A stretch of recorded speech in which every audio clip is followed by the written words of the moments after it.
J. Cole is by far one of the biggest rappers in the game. His unique flows and bars have made him one of the hottest artists since the early 2010s, but even though Cole is known for his insane bars, one key thing acts as the backbone to all of J. Cole's success: the genius production behind his songs. So in today's video, we're going to be taking a deep dive into all the genius production techniques used across J. Cole's best beats and take you inside the soulful world of J. Cole's production.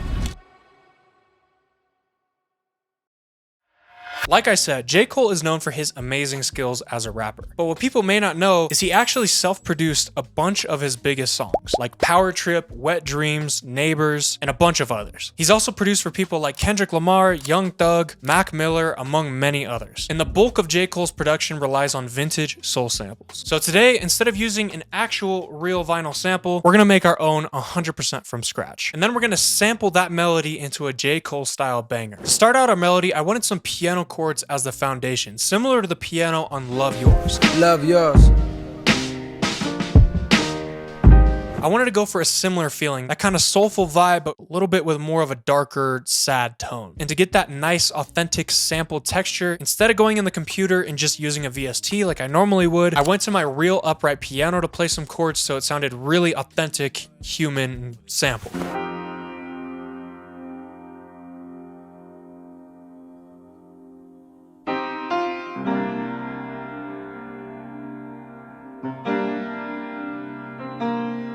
Before we get into actually really building out the sample into something that sounds crazy, I want to break down these chords for you. So these chords are actually fairly simple, but if you were to look at the chord names, it looks way more complicated than it really is. So if we delete all this to remake this chord progression, all you need to do is make a minor chord. And we're in C minor, so I'm going to click natural minor right here. So I'm going to change our scale quantize to C minor right here. And then when I have the paintbrush tool selected, I can only click notes in scale. So I'm going to start with C right here. And when making chords, you want to skip a note in the scale and place a note every other note. So we're going to go skip this note here. So we get that, skip this note in the scale and go here. And then we get our C minor chord. Then we're just going to take that minor chord and pitch down 5. 1, 2, 3, 4, 5. And right there, that is the base of this chord progression. But the part that makes it more complicated than just 2 minor chords are the bass notes. What we want to do here is pitch these notes down 7. 1, 2, 3, 4, 5, 6, 7. And what this does is it really changes the tonality of this chord progression to be more soulful and sound more like luxurious.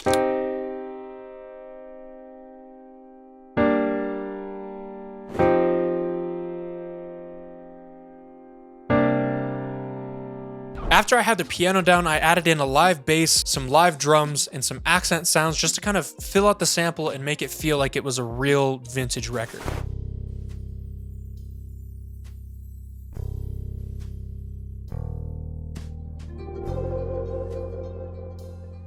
Now it's time to get into the heart and soul of this sample, the violins. Cole uses violins on a ton of his records, but here are some of my favorite examples. Yeah.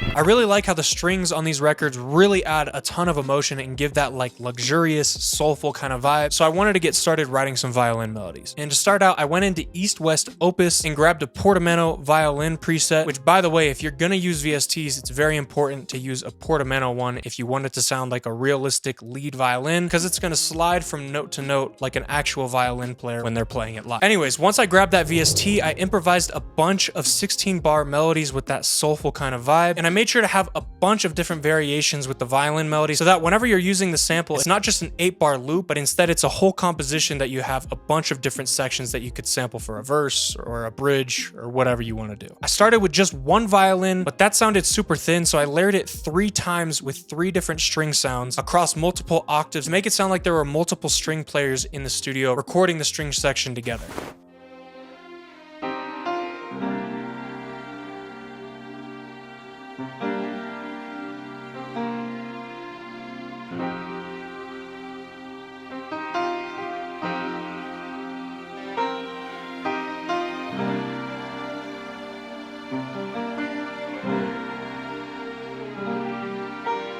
Now, these melodies sound great, but the VST quality is not convincing if you want that J. Cole sampled kind of sound. J. Cole knew this. He would often hire session musicians to play ideas for him so that he wasn't just locked into cheap VST sounds. Can we just punch that ba-da-da-da?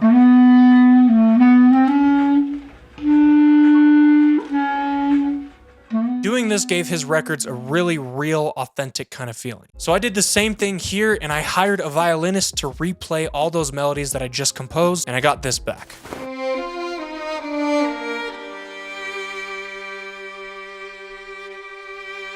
Which I don't know about y'all, but that sounds way better to me. From there, I wanted to add to this luxurious, big, soulful kind of feeling, so I thought some more live instruments would sound good, like a flute and a trumpet. So I hired a flute player and a trumpet player, and I told them to just kind of follow the melody that the violin was doing and just kind of support it here and there as some nice ear candy, just to kind of fill out the vibe a little bit more. And then finally, once I got those recordings back, I mixed down the whole loop and ran it through my 1978 reel-to-reel tape machine to really get that authentic 70s sampled kind of vibe.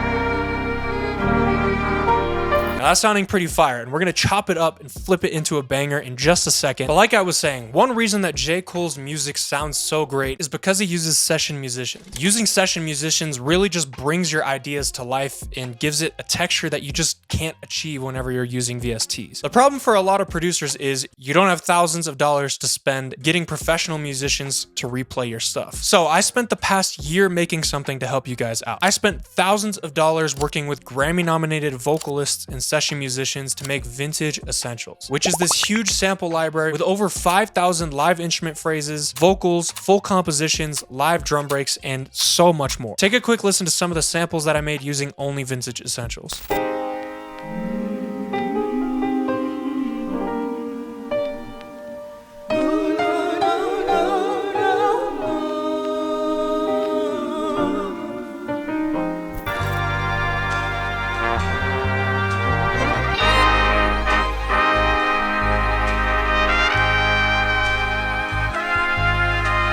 If you want to get your hands on it, you can use the code JCole for 50% off the kit, and the link will be the first thing in the description down below. Anyways, let's get into flipping the sample. For the chops on this one, I want to keep it pretty minimalistic. I found that a lot of J. Cole songs don't really have these crazy unique sample chops, and a lot of his more boom-bap leaning beats sit around 80 to 90 BPM. So the first thing I did was pitch our sample up and speed it up to around 88 BPM or 176 BPM if you're in double time. And to get that chopped sampled sound without completely destroying the arrangement of the sample as it is, I really like the way the chop sounded on Hunger on the Hillside. Shit gon' get hard, keep your head strong.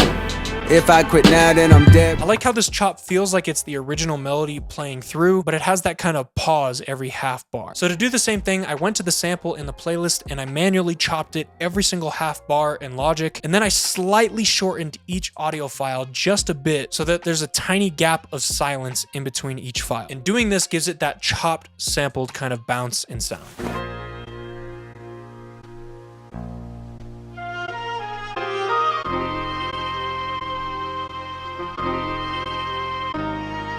Now we've got the main sample chopped down. Pretty simple. So it's time to add some drums. And a lot of J. Cole's drums have this signature boom-bap kind of rhythm. Take a listen to how the drum bounce in all these songs sounds pretty similar. At first time, she was in my math class, long hair. Fuck the They've all got this unquantized human kind of slow hi-hat bounce with the off-time kicks and super simple snares. Overall, these drums are actually very simple, but I felt like they would fit perfectly on our sample. So I went into the Vintage Essentials drum kit and grabbed a bunch of live sounding drums, because for these kind of beats, you really don't want to use more generic trap kind of sounds. You want sounds that fit a little bit better with the sampled kind of aesthetic. The first thing I did was put down a quarter note hi-hat pattern along with a live open hat.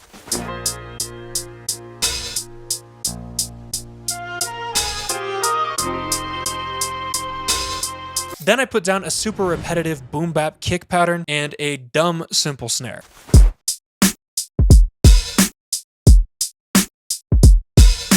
Real quick, before we get into the other sounds, I want to just point out the importance of having swing on these type of drums. If you look closely at my drum midis, a lot of the drums are shifted just a little bit off time, and the velocities aren't all hitting at the same volume. Doing this gives it a much more human groove, which is exactly what you want for these J. Cole boom bap style drums. Listen closely, I'm going to play with everything perfectly on the grid, hitting at the same exact velocity, and just listen to how the bounce just feels slightly different.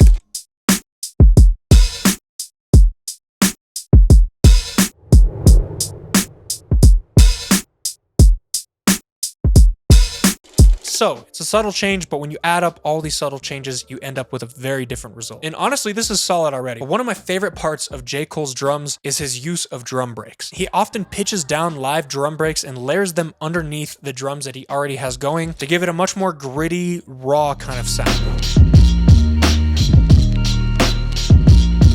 So I grabbed a live hi-hat break from Vintage Essentials, half sped it so it's playing half as fast, and I also pitched it down to get that warped drum break kind of sound, and I got this.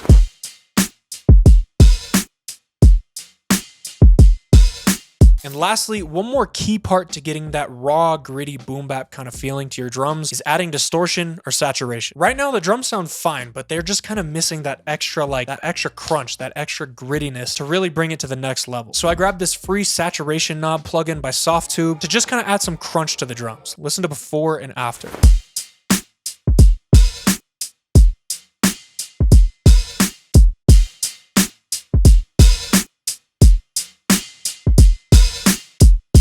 Now that we got the drums down, we got to think about the low end. And typically I would go and grab an 808, but in a ton of J. Cole's beats, you can hear that he either uses a subtle sub bass or skips bass altogether and just lets the sample ride out with drums. I told you when I first came here, I said I ain't come here to waste my time. Right, you can't relate unless your father was not around and your mother went out and found someone. Such thing as a life that's better than yours. Love yours. Such thing as a life that's. So we could either just let the live bass from the sample breathe and kind of fill out the low end here, or add a subtle sub bass. But I felt like the sample was just a little bit too hollow for the finished beat, so I grabbed this super subby live bass one shot and got this for our finished drums.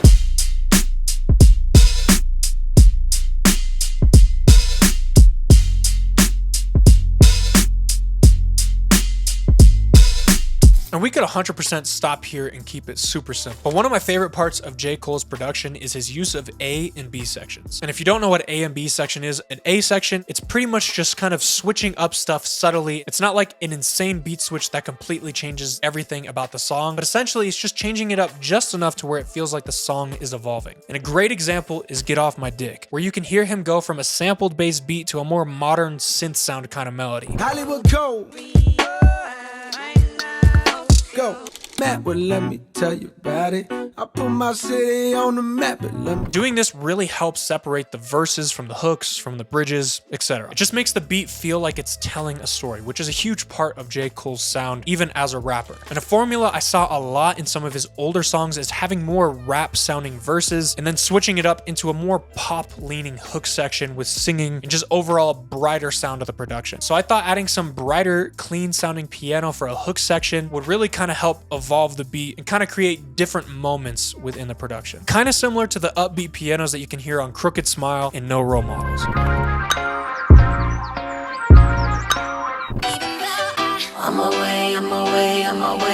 As you can tell, those pianos are played with a much more rhythmic kind of style instead of just being long and drawn out. So I took the same exact chords from our piano earlier and just played them in a more upbeat kind of way.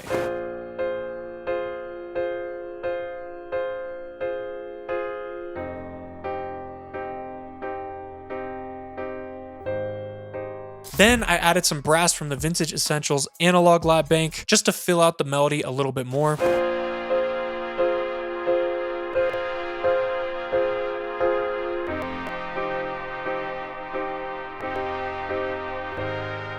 This is sounding pretty good for our B section, but I thought that having these same boom bap kind of drums on this section just wouldn't really fit as well and would just feel a little bit too repetitive, so I wanted to switch up the drums as well. And I took inspiration from a bounce that J. Cole uses in his beats a ton, a half-speed bounce.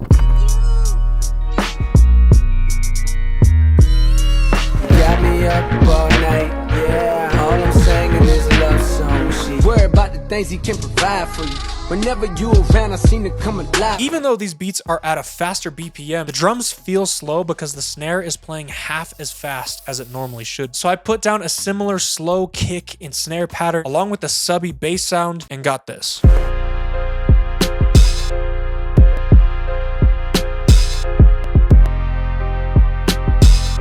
Now that we have that, I wanted to add some unique sounds to the drums. A lot of J. Cole's earlier production had these weird, unique kind of sounds that really made his drums stand out. And like I had mentioned earlier, a big part of that unique kind of drum sound was those pitched down drum breaks. Take a look at this video of J. Cole cooking up on his tour bus and notice how he takes the live drum break and pitches it down and then uses that as the foundation to kind of build this unique bounce for his beat.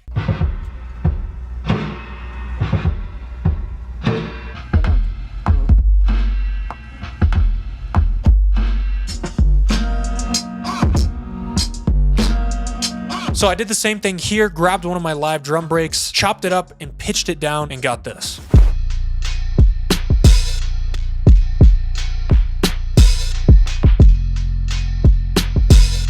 Finally, one thing I loved was the unique, distorted, pitched down kind of shaker sound on the power trip drums. Out, cause now I'm in this and I'm totally bossed out. Old chicks crying cause they know that they lost out. In Cole's deconstructed of this beat, he shows that that sound is really just a random percussion sound pitched down a ton to give it this weird kind of texture and sound. So I got, that's like one of my favorite sounds. Yeah, that's dope.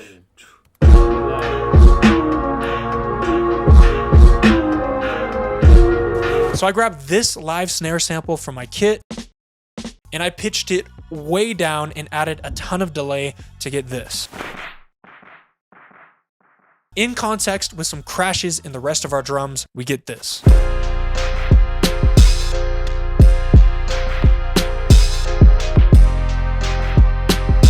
Now, this is sounding amazing. And if this was just a beat that I was sending out, I would probably just leave it as is. But for the purpose of this video, I'm gonna go OD and try to give you some more sauce by doing a crazy switch up. But before that, if you've learned anything so far, just hit that subscribe button for me so I can continue to make these videos better for you guys. Appreciate you guys watching, but anyways, let's get back into it. I don't know about you, but when I first hear J. Cole, I think about those sampled boom-bap kind of beats. But especially in recent years, he's had a much more hard-hitting, trapped out, anthemic kind of sound to his production. Take a listen to a few examples. Yeah, top of the morning, I know that you thought I was dormant. Woke up early for sleep like niggas don't run this. Pray for me, guys gotta play for me. Niggas been counting me out. I'm counting my bullets, I'm loading my clips, I'm writing down names, I'm making a list. One thing I really love about these kind of beats that he's been hopping on is the anthemic brass samples that he chooses, especially on Middle Child. So I went into the sample pack inside of Vintage Essentials and I just kind of dug around to try to find something with that similar anthemic brass kind of sound. Because I knew that the brass on Middle Child was actually a sample from an older 70s kind of record. And after looking for a bit, I finally came across this one.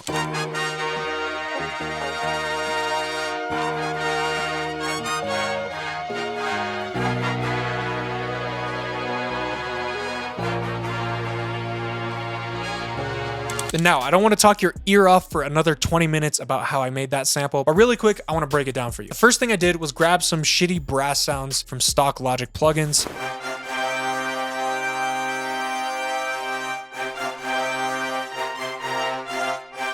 And then, just like I did with the first sample, I hired session musicians to replay that on live instruments. Like I had said before, to get that really authentic sampled kind of feeling, using live instruments is essential. Anyways, I got my guy to play live trumpet and live trombone, and then I combined the recordings that he sent me along with the VST brass just to make it sound as big and huge as possible. I wanted to make it sound like it was a whole marching band playing this song.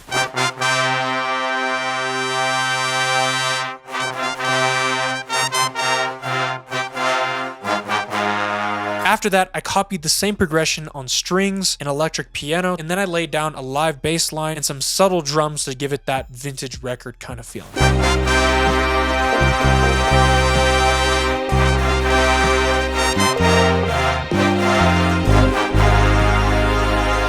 And just like with the first melody, once I had everything composed and finished, I sent it through my reel-to-reel tape machine to get that vintage sound, and then you get the finished sample that I just played earlier. So I knew that I wanted to take this sample and flip it with some harder trap drums like you can hear all over the off-season. And speaking of the off-season, the first thing that stands out to me with the drums on that album is how often J. Cole uses triplets on that album. I mean, seriously, he uses them all over. If I was doing 80 on the interstate, trying to make it back before my class start. Country nigga never seen bleeding for fighting my demons head up. When I get defeated, believe I get up. I come from us, but fuck me. Best beware the others. This shit deep undercovers. Using triplet hi-hats instead of your standard two-step hi-hat just gives it a much more fast kind of rhythm without actually increasing the BPM and speed of your beat. Take a listen to how our beat sounds with an 8th note hi-hat versus the triplet pattern.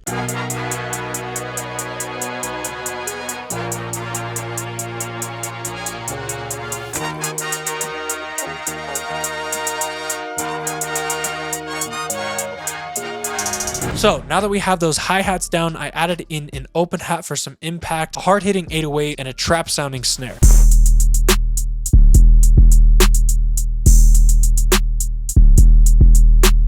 And these drums are honestly pretty close to finished. But like I said earlier, a big part of J. Cole's production is the use of A and B sections. So I wanted to do the same thing here. I started by half speeding the melody because it was pretty busy, and I wanted to create some space for J. Cole to get some more unique kind of flows off.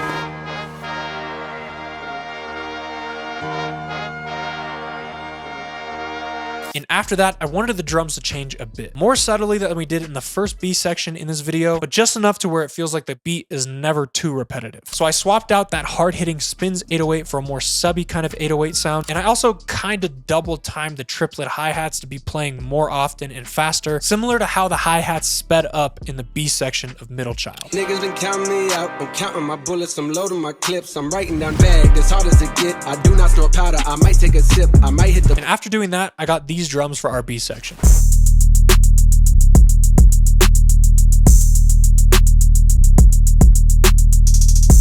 And once I did all that, the beat was done. All I had to do now was figure out a way to transition this boom-bap sounding beat into a hard trap one without it sounding too forced. After listening to some more of Cole's stuff, the Gangsta Grillz mixtape caught my attention, and I got a little idea. On a lot of these tracks with DJ Drama, he does these little intros where he's kind of hyping up J. Cole or whoever's on the track, or adding some kind of DJ tags or speeches at the end of each song so that each song in the album transitions nicely into one another. So it got me thinking that it would be dope to add some kind of like DJ scratch vocal kind of effect to switch between these two beats. And I dug for a bit on Splice and found this. So I combined that with a riser to help transition these two beats together into one and got the final beat. And you're going to want to listen through in this one because it sounds crazy.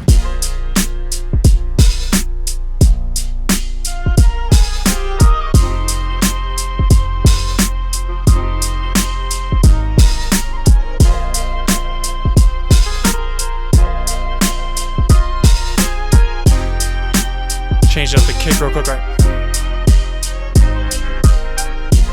Make a little pause.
Section.